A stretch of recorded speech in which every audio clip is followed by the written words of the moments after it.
Sir ரொம்ப நேரமாக இருக்குங்க. முன்னாள் ஆளுநர் மட்டும் இல்லாமல் முன்னாள் பாஜக தலைவர் அப்படிங்கிற பட்சத்தில் இன்றைக்கி வந்து முன்னோடிக்காக வந்து தள்ளி இது பண்ணியிருக்காங்க. கேமரா செட் பண்ணுங்கண்ணா. ஒன்று அவசரம் இல்லை பண்ணுங்க செட் பண்ணுங்கண்ணா. அவசரம் பண்ணுங்க 3 மணி நேரமாக உடனே ஆல்ரெடி ஒன்று இருக்குது பாருங்கண்ணே. வந்துட்டு ஒன்று இருக்குது பாருங்க. தன்னை வந்து இருங்க அவர் கேமரா செட் பண்ணிக்கிறார். நீங்கள் சொல்கிறது கேட்டுக்கிற தலைவா நீங்கள் சொல்லுங்கள். ஓகே, தன்னை வந்து கொடுமைப்படுத்தியதாக வந்து பெரிய வாக்குவாதமே நடந்திருக்கு. எப்படி பார்க்குறீங்க? ஒரு முன்னாள் ஆளுநர் வேறு ஒரு மொழிக்காக இந்த மாதிரி இது பண்ணுறாங்க. நம்முடைய பத்திரிகை நண்பர்களுக்கு எங்களுடைய வணக்கத்தை தெரிவித்துக் கொள்கின்றோம். நம்முடைய பத்திரிகை நண்பர்களுக்கு என்னுடைய மாலை வணக்கத்தை தெரிவித்துக் கொள்கின்றேன். பாரதிய ஜனதா கட்சி நேற்று சென்னையில் மாநிலம் தழுவிய கையெழுத்து இயக்கத்தை நாம் ஆரம்பிச்சிருக்கிறோம். அது மிகப்பெரிய வரவேற்பை பெற்றிருக்கிறது. ஆன்லைனில் மட்டும் வெப்சைட்டில் மட்டும் 24 மணி நேரத்திற்குள்ள 1 லட்சம் பேர் டிஜிட்டல் சிக்னேச்சராக என்டோர்ஸ்மெண்ட் கொடுத்துருக்குறாங்க. தமிழ்நாடு முழுவதுமே பட்டி தொட்டி எல்லாம் பாரதிய ஜனதா கட்சியினுடைய தலைவர்கள் தொண்டர்கள் எல்லா இடத்திலும் கையெழுத்து சேகரிக்கிறாங்க. எல்லோரும் ஒரே நோக்கத்தோடு நம்பிக்கையோடு கையெழுத்து போடுறாங்க. என்னென்னா அவர்களுடைய குழந்தையினுடைய எதிர்காலம் நன்றாக இருக்க வேண்டும் என்று, அந்த குழந்தைக்கு நல்ல ஒரு வாய்ப்பு கிடைக்கணும், சமக்கல்வி ஒரு உரிமையாக கிடைக்க வேண்டும் என்கின்ற ஒரு எதிர்பார்ப்போடு இன்று தமிழகம் முழுவதுமே அற்புதமாக இந்த கையெழுத்து இயக்கம் நடந்து கொண்டிருக்கிறது. சென்னையில் நம்முடைய முன்னாள் ஆளுநர், முன்னாள் தமிழக பாரதிய ஜனதா கட்சியினுடைய தலைவர் அக்கா தமிழிசை சவுந்தரராஜன் அவர்களிடம் காவல்துறை அவர்கள் நடந்து கொண்ட விதம் வன்மையாக கண்டிக்கத்தக்கது. ஏன் அப்படின்னாங்கன்னா, இவங்க பொதுமக்களை சந்தித்து வீதியில் ஒரு அரசியல் கட்சியினுடைய அடிப்படை கடமை உரிமை, ஒரு டெமோக்ராட்டிக் பாலிட்டிக்ஸில் ஒரு அரசியல் கட்சி வீதிக்கு வந்து தான் மக்களை சந்திக்க முடியும். வீதிக்கு வந்து முதலமைச்சர் சொல்வது போல் முதலமைச்சருடைய அறிக்கையை படுத்திங்கன்னா கிளர்ச்சி, எல்லாம் சேர்ந்து மத்திய அரசுக்கு எதிராக போராடலாம், கிளர்ச்சி பண்ணலாம். இங்கே யாருமே மாநில அரசுக்கு எதிராக போராடலையே, யாருமே கிளர்ச்சி பண்ணலையே. மக்களை ஒருங்கிணைத்து ஜனநாயக முறையில் அவருடைய கையெழுத்துக்கு ஒரு வலிமை இருக்குது என்பதை எடுத்துக்காட்டி அந்த கையெழுத்து இயக்கத்தை நடத்தி கொண்டிருக்கக்கூடிய பாரதிய ஜனதா கட்சியினுடைய தலைவர்கள் தொண்டர்களை சீண்டுவது, குறிப்பாக இன்றைக்கி சென்னையில் அக்கா தமிழிசை சவுந்தரராஜன் அவர்களை கைது செய்திருப்பது, அது மட்டும் இல்லாமல் ஒரு முன்னாள் ஆளுநருக்கு ஒரு புரோட்டோக்கால் இருக்குது. சாமானிய மனிதராக இருந்தாலும் கூட அவங்கக்கிட்ட காவல்துறை கிட்டத்தட்ட 3 மணி நேரம் நடந்து கொண்ட விதம், இதெல்லாம் கூட நாங்கள் வன்மையாக கண்டிக்கிறோம். அதன் பிறகு காவல்துறைக்கே தெரியும் ஆட்சியில் இருப்பவர்கள் கொடுக்கக்கூடிய ஒரு இன்ஸ்ட்ரக்ஷன் என்பது அது தவறு என்பதை தெரிந்து 3 மணி நேரத்திற்கு பிறகு அவங்க ப்ரிவென்டிவ் டிடென்ஷன் சாயந்தரம் வரைக்கும் வச்சிருக்க பார்த்தாங்க. அவர்களாக விடுவித்திருக்கின்றார்கள். இது எதை காட்டுதுன்னா, திராவிட முன்னேற்ற கழக அரசினுடைய கோழைத்தனத்தை, பயத்தை காட்டுது. நாங்கள் சொன்னபடி 1 கோடி கையெழுத்தை வாங்கத்தான் போகிறோம். அந்த 1 கோடி கையெழுத்திற்கு மொபைல் நம்பரோட, அட்ரஸோட, பேரோட இருக்கும். சொன்னபடி மாண்புமிகு குடியரசுத் தலைவர் அவங்ககிட்ட கொடுக்கத்தான் போகிறோம். அதனால் அதுக்கு ஆதரவளித்து கொண்டிருக்கக்கூடிய எல்லா நம்முடைய தமிழகத்தினுடைய அன்பு சொந்தங்களுக்கு எங்களுடைய நன்றிகளை முதல்ல தெரிவிச்சுக்கிறோம். தொடர்ந்து நம்முடைய பொதுக்கூட்டங்கள் நாம் ஏற்கனவே சொல்லியிருக்கின்றோம். மார்ச் 23ஆம் தேதி திருச்சியில் ஆரம்பித்து மே 2வது வாரம் கோயம்புத்தூர் வரைக்கும் நடக்க இருக்கிறது. அதற்கும் உங்கள் ஆதரவை கொடுங்க. எப்படி ஒரு பொய்யான மொழி அரசியலை வைத்து திராவிட முன்னேற்ற கழகம் அரசியல் செய்து கொண்டிருக்கின்றார்களோ அதையெல்லாம் உடைத்து தமிழகத்தில் இருக்கக்கூடிய எல்லா அன்பு சொந்தங்களுக்கும் குழந்தைகளுக்கும் சமக்கல்வி என்பதை உரிமையாக பாரதிய ஜனதா கட்சி நிலைநாட்டி கொடுக்கும். இப்போ இந்த அரசு பள்ளி மாணவர்களுக்கு 3வது மொழி கிடைக்கலன்னா என்ன குறைஞ்சி போகுதுன்னு திருமாவளவன் கேட்டீங்க. திருமாவளவன் சிபிஎஸ்சி பள்ளி நடத்துகிறார், அவருக்கு தெரியாதுண்ணே. அவர் அழகாக சிபிஎஸ்சி பள்ளி நடத்திக்கிட்டு அழகாக ஒரு ஃபோட்டோவை போட்டுக்கிட்டு அழகாக ரிப்பன் கட் பண்ணிகிட்டு இருக்கார். அவருக்கு இதை பற்றி வழி தெரியுமா? திருமாவளவனுக்கு இதை பற்றி என்ன வழி தெரியும்? நாங்கள் நீங்கள் சிபிஎஸ்சி பள்ளி நடத்துறீங்கன்னு சொன்னோன்னே அந்தர்பெல்ட்டி அடித்தார். அது வந்துப்பா, அது போய்ப்பா. அது எப்படின்னா, என்னை கேட்காமே அவர் ஃபோட்டோவை போட்டுக்கிட்டேங்கனாரு. அப்புறம் பத்திரிகை நண்பர்கள் கேட்டீங்க, எப்படின்னா உங்களுக்கு கேட்காம ஃபோட்டோ போடுவாங்கன்னு. இல்லைப்பா அங்கே ஸ்கூலில் ஸ்டூடெண்ட்ஸே படிக்கல, என் ஃபோட்டோவை போட்டுக்கிட்டாங்கனாரு. அப்புறம் பத்திரிகை நண்பர்கள் கேட்டீங்க, அண்ணே பாருங்கண்ணே நீங்களே போய் ரிப்பன் கட் பண்ணிக்கிங்க, குழந்தைகள் இருக்கிறாங்கன்னு. அது இல்லைப்பா, 2 குழந்தைகள் தான் படிக்கிறாங்க. ஆனால் திருமாவளவன் அவர்கள் என்னை பொறுத்தவரை இந்த மும்மொழி கொள்கையில் அவர் பேசுவதற்கான திராணி அன்னைக்கு இழந்துட்டாங்க. பொய் பேசி அந்த திராணி இழந்துட்டாங்க. எனக்கு இன்னும் ஆச்சரியமாக இருக்குன்னா, ஒரு சிபிஎஸ்சி பள்ளியில் குறிப்பாக 3வது மொழியாக கட்டாய ஹிந்தியை சொல்லிக் கொடுக்கக்கூடிய திருமாவளவன் அவர்கள் இன்றைக்கி தமிழக மக்களுக்கு லெக்சர் எடுத்துகிட்டு இருக்காங்க. இது குழந்தை இருக்கக்கூடிய ஒரு தந்தை தாய்க்கும் இந்த அருமை புரியும். எல்லாரும் வீதியில் இருக்கிறாங்க இன்றைக்கி. ஏன்னா அந்த குழந்தைக்கு உரிமை வேண்டும் என்பதிலே தெளிவாக இருக்கிறாங்க. அந்த குழந்தை அடுத்த கட்டம் செல்ல வேண்டும் என்றால் தாய்மொழி தமிழில் பயிற்று மொழியாக கற்றுக்கணும். ஆங்கில மொழி கூட இருக்கணும், இன்னொரு மொழியை தெரிஞ்சுக்கணும். இதான் மூன்று மொழி கொள்கைன்னு நம்ம சொல்கிறோம். இதை திருமாவளவனை ஏன் எதிர்க்கிறான்னு எனக்கு இன்னுமே புரியல. அதனால் இந்த கையெழுத்து இயக்கத்தில் நம்முடைய வெப்சைட்டை நீங்கள் பார்த்தீங்கன்னாவே தெரியும், இந்த போலி அரசியல்வாதிகளுடைய முகத்தை தோலுரித்து கொண்டிருக்கின்றோம். அவங்க சொன்ன பொய், அவங்க நடத்துகிற பள்ளிக்கூடங்கள் எல்லாமே. அதனால் எங்களுக்கு ஒரு நாளும் இது வெற்றி தான். இது யாருமே எடுக்காத ஒரு விஷயத்தை பாரதிய ஜனதா கட்சி தைரியமாக எடுத்திருக்கிறோம், தமிழக மக்களை நம்பி. அதற்கு ஆரம்பமே கடந்த 24 மணி நேரம் பார்த்தீங்கன்னா மிகப்பெரிய எழுச்சியோடு மக்கள் ஆதரவு கொடுக்குறாங்க. நாங்கள் மே கடைசி வரை இதை வச்சிருக்கோம். அதற்கு முன்பாகவே 1 கோடி கையெழுத்து என்பதை எங்களுக்கு கிடைத்துவிடும் என்கின்ற முழு நம்பிக்கை எங்களுக்கு இருக்குது. சார், பாஜக அரசு தமிழ் வளர்ச்சிக்கு வந்து கல்விக்குன்னு நியாயமான நிதி அளிக்கலன்னு கனிமொழி வந்து குற்றச்சாட்டு. கனிமொழி அக்காவுக்கு அது ஒரு ஆங்கிலத்தில் ஒன்று சொல்லுவாங்கன்னா செலக்டிவ் அம்னீஷியா அப்படிம்பாங்க.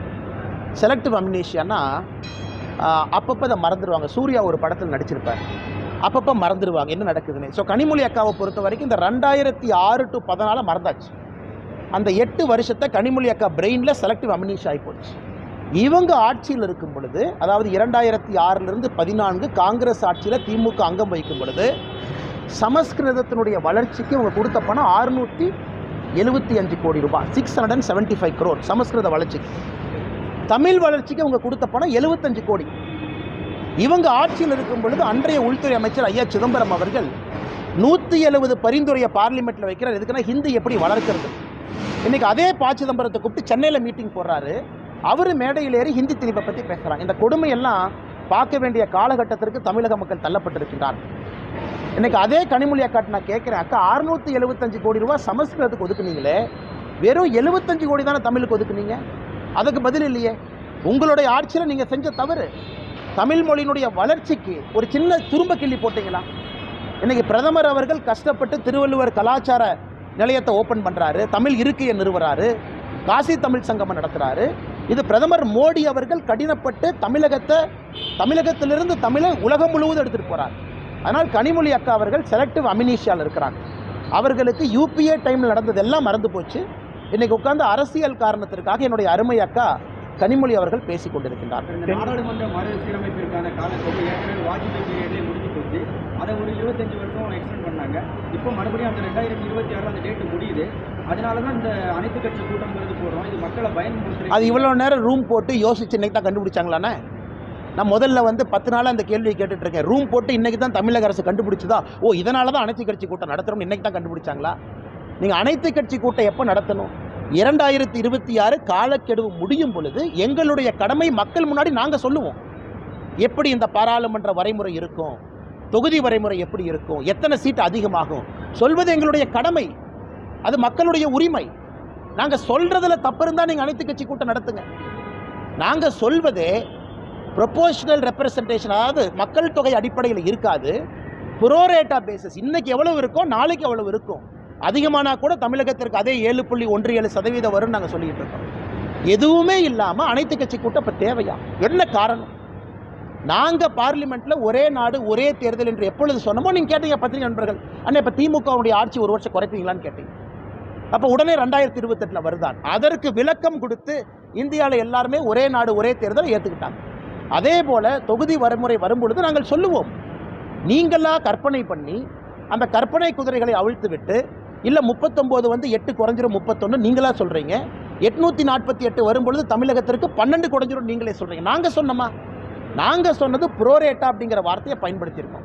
என் பக்கத்து மாநிலத்தில் அண்ணன் சந்திரபாபு நாயுடு அவர்கள் என்ன சொல்கிறாரு, என்னையா 3 மொழி, என் ஊரில் குழந்தைகள் 10 மொழி படிக்கணுங்கிறார். இன்னைக்கு காலையில் பார்த்தீங்களான்னு சந்திரபாபு நாயுடு சொல்கிறாரு, அதென்ன 1 மொழி 2 மொழி படிக்கிறது, 10 மொழி படிக்கணும். ஆந்திராவில் ஆங்கில மொழியிலிருந்து தாய்மொழி தெலுங்கில் கற்றல் மொழியாக இருக்கும். உலக மொழிகள் நான் கற்றுக் கொடுக்குறேன். அவங்க அதனால தான் சத்திய நடையிலிருந்து பாருங்கள், உலகத்தில் இன்னைக்கு ஆந்திர பிரதேசில் இருக்கிறவங்க எந்த அளவுக்கு சாதித்து காட்டி கொண்டிருக்கின்றார்கள் தமிழர்களை போல. இன்னைக்கு ஒரு ஜென்ரேஷன் ஆஃப் தமிழ் நம்ம ஊர் விட்டு வெளியே போயிட்டாங்க. சான் பிரான்சிஸ்கோவில் பே ஏரியாவில் ஆதிக்கம் செலுத்தி கொண்டிருக்கின்றாங்க. அடுத்து ஆந்திராக்காரன் அந்த இடத்தை பிடிப்பான். ஏன்னா தொலைநோக்கு பார்வையோடு சென்று கொண்டிருக்கின்றார். நாம் இன்னைக்கு இருந்து பழைய பஞ்சாங்கத்தை பேசி கொண்டிருக்கின்றோம். எப்படி நம்ம உலகத்தை ஆளுவோம்? இதையெல்லாம் முதலமைச்சர் பார்க்கணும். ஆந்திர பிரதேசனுடைய முதலமைச்சர் தைரியமாக சொல்கிறார். எனக்கு முன்னாடி இருந்த முதலமைச்சர் என்ன பண்ணாருன்னா, பள்ளி கல்வியை ஆங்கிலத்தில் மாற்றிட்டு போயிட்டார். நான் இன்னைக்கு 10 மொழியில் மாற்ற முயற்சிக்குங்கிறார். இது ஒரு அறிவுபூர்வமான சமுதாயம் எப்படி சிந்திக்க வேண்டும் என்பதற்கு ஒரு உதாரணம். இவங்க மொழியை வச்சு இல்லை நான் கற்றுக் கொடுக்க மாட்டேன், மொழியை தடுப்பதற்கு இவர்களுக்கு உரிமையே இல்லை, மக்கள் அதுக்கு ஓட்டே போடணும். அடுத்து என்ன சட்டம் போடணும்னு சொல்லுவாங்களா? நம்ம எல்லாரும் காலையில் வெள்ளை கலர் சட்டை தான் போடணும், கருப்பு கலர் சட்டை போடக்கூடாதுன்னு அடுத்து ரூல் போடுவாங்களா? இல்லை காலையில் என்ன சாப்பாடு சாப்பிட்ணும் அவங்க சொல்லுவாங்களா? இல்லை எந்த விதமான வண்டி ஓட்டணும், பஸ்ஸில் எந்த சீட்டில் உட்காரணும்னு சொல்லுவாங்களா? அதே போல தான் இருக்குது. மூன்றாவது மொழி படிக்கக்கூடாதுன்னு சொல்கிறது அதே போல தான் இருக்குது. நாங்கள் கட்டாயப்படுத்தலையே. மூன்றாவது மொழி ஒரு மொழி படிங்க, பிடிச்ச மொழியை படிங்க. நீங்கள் படிக்கலைன்னா இந்தியா ஃபுல்லாக படிப்பாங்க. அப்போ தமிழ்நாடு நாம மட்டும் 2 மொழி படிச்சுக்கிட்டு படிக்காமல் இருப்போம். 20 ஆண்டுகள் கழித்து நம்முடைய நிலைமை என்ன ஆகும்? நாம் மட்டும் தனித்தீவாக தமிழகத்தை ரிப்பப்ளிக் ஆஃப் தமிழ்நாடுன்னு டிக்ளேர் பண்ணி இங்கேயே இருந்துக்கலாமா? பக்கத்தில் ஆந்திராவில் 10 மொழி என்று பேசிக் கொண்டிருக்கின்றார்கள். இந்த மாதிரி ஏன் ஆக்கப்பூர்வமான அரசியலை மாண்புமிகு முதலமைச்சர் ஐயா மு.க. ஸ்டாலின் அவங்க எடுக்க மாட்டாங்க? எனக்கு புரியலைங்க. இது ஒரு செல்ஃப் டிஃபீட்டிங் கோல். திருமாவளவன் அவர்கள் சிபிஎஸ்இ ஸ்கூல் நடத்திட்டு அண்ணன் முதல்ல கேள்வி கேட்டீங்க, இன்னைக்கு பதில் சொல்கிறார். இந்த மாதிரி அக்கா கனிமொழி அவர்களுடைய மகன் சிங்கப்பூர் சிட்டிசன், கனிமொழி கருணாநிதி அக்காவுடைய பையன் சிங்கப்பூர் சிட்டிசன். உலகத்தரம் வாய்ந்த நாட்டில் அவர் படிச்சுட்டு இருக்கார். சிங்கப்பூர் சிட்டிசனாக இருக்கக்கூடிய கனிமொழி அக்காவுடைய மகன்கிட்ட போய் நீங்கள் தமிழ் மட்டும்தான் படிக்கணும்னு கேட்பீங்களா? சிங்கப்பூர் சிட்டிசனில் அத்தனை மொழியை கனிமொழி அக்காவுடைய பையன் படிப்பான். ஆனால் அக்கா மட்டும் மைக் எடுத்து இல்லை தமிழ்நாட்டில் குழந்தைகள் 2 மொழி தான் அப்படி பேசுகிற அக்கா ஏன் கனிமொழி அக்காவுடைய பையனை வந்து கவர்மெண்ட் ஸ்கூலில் சேர்த்து 2 மொழி படித்து வைக்கல? இன்னைக்கு மொழியை பற்றி அவ்வளோ பேசுகிறாங்களே.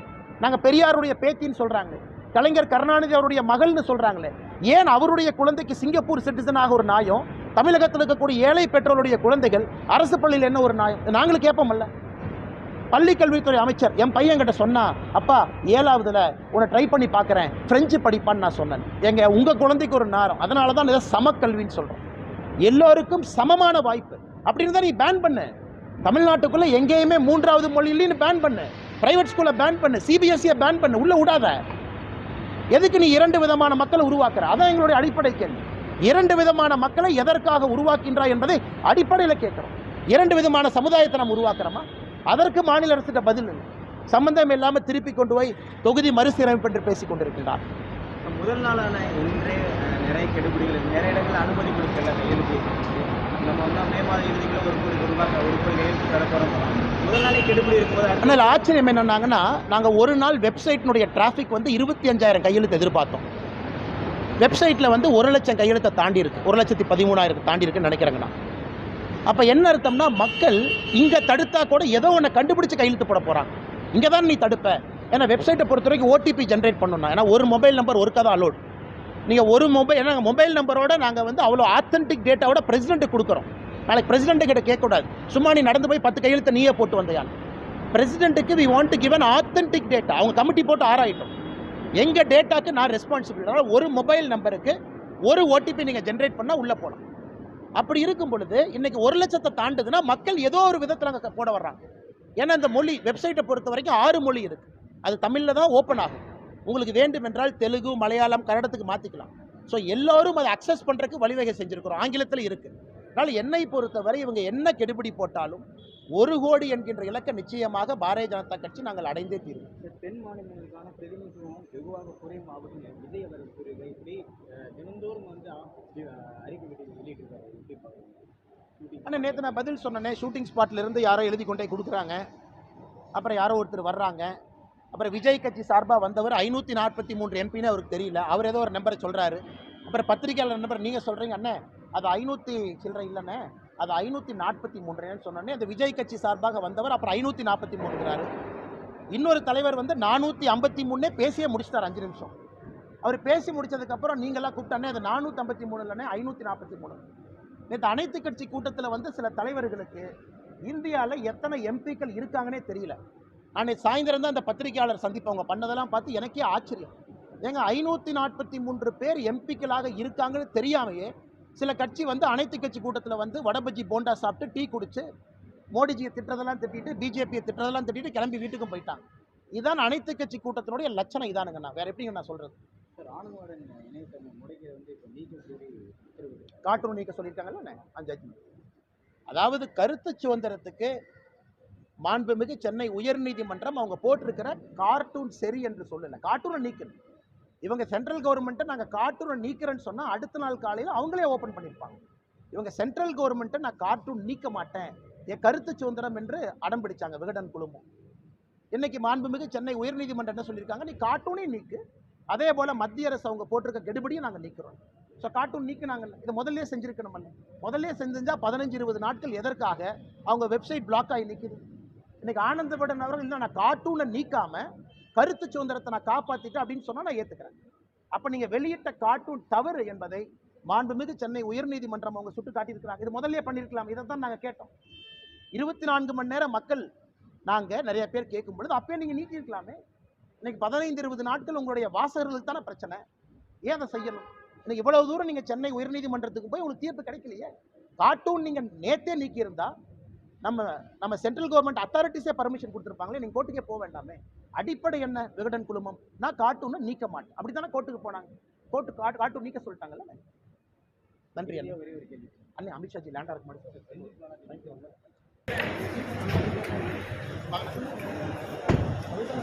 சார் தலைவா பாய் பக்கத்தில் வா. தேங்க்யூ அண்ணா. பார்த்து பாருங்க. Okay sir.